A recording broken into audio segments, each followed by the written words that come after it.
साथ दिमनी विधानसभा के भाजपा के प्रत्याशी और केंद्रीय कृषि मंत्री नरेंद्र सिंह तोमर जी हमारे साथ है। यहाँ के राजनीति के बारे में हम उनसे कुछ बात करना चाहेंगे कि नरेंद्र सिंह तोमर जी, यहाँ पे बीजेपी का जो है आपका यहाँ पे पार्टी का आदेश मान के आपने नामांकन दाखिल किया है, बट आप मध्य प्रदेश की सियासत में मैनेजमेंट गुरु माने जाते हैं मैनेजमेंट के लिए। आप यहाँ पे टाइम दे रहे, बाकी विधानसभाओं में आपको टाइम देना हो रहा है? मैं सिर्फ चौथी बार आया हूँ यहाँ अपने विधानसभा क्षेत्र में, बाकी पूरा समय बाहर दे रहा हूँ। कल पूरे समय बाहर हूँ मैं। बट आपके अभी कुछ किसानों ने यहाँ पे हमने बात की, उन्होंने कहा कि जो बाजरे के रेट के बारे में कुछ इशू हुआ है। कृषि मंत्री हमारे खुद के हैं, बट हमें वो जो रेट है वो नहीं मिल पा रहे थे। किसानों के क्या मुद्दे और दिमनी में? नहीं, किसानों को हम लोग MSP 1.5 गुना घोषित करके दे रहे हैं, और यहाँ भी बाजरा भी हुआ है। बाजरा की खरीद के लिए राज्य शासन की प्रक्रिया चल रही होगी, आचार संहिता लगी हुई है, इसलिए कुछ दिक्कत आ रही होगी।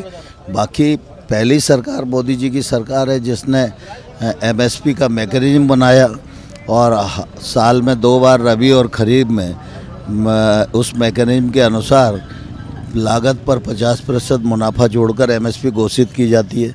तो लगातार हर जिन्स के रेट बढ़ रहे हैं। और चंबल के आप इस क्षेत्र के बड़े नेता हैं, चंबल की 34 सीटों की हालत पर क्या कह सकते हैं, कौन आगे चल रहा है? 34 में भारतीय जनता पार्टी सबसे ज़्यादा सीटें जीतेगी।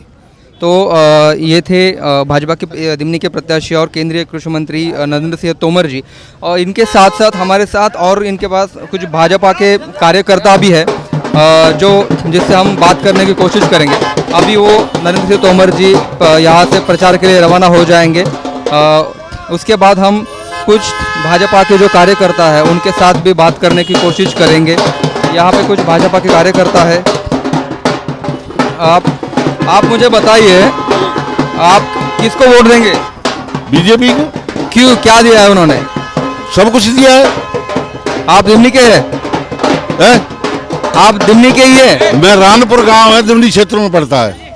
तो क्या यहाँ पे क्या समस्या है किसानों की? कुछ भी नहीं है? कोई समस्या नहीं है, बहुत कुछ किया है बीजेपी ने। अच्छा चल रहा है? अच्छा चल रहा है। तो आपके अभी वो कृषि मंत्री है, आपको कुछ दिक्कत आती है तो वो इजीली मिल जाते हैं आपको? बहुत ईजी मिलते। फोन लगाते तो उठाते? हाँ बिल्कुल उठाते। और जहाँ भी कोई मरीज वरीज दिल्ली जाता है तो खाने की, पीने की, एडमिट कराने की सारी व्यवस्था करते हैं। वो कुछ लोग वहाँ पे कह रहे थे कि ये जो रविंद्र सिंह जो है कांग्रेस के, वो तो हमारे बीच में रहते, ये तो दिल्ली में रहते।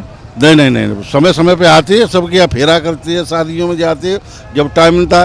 पूरे भारत के मंत्री है जो तो हथिना के आए हमारे गमी है गई तो आज ही ठाड़े 2 दिन बाद 4 दिन बाद जब चक्कर लगता है सबके यहाँ जाते हैं। और कुछ भाजपा के यहाँ पे समर्थक हमारे साथ है, वो जो है उनसे भी हम कुछ बात करने की कोशिश करेंगे। और कार्यकर्ता से, किसकी सरकार बन रही है मध्य प्रदेश में? बीजेपी की।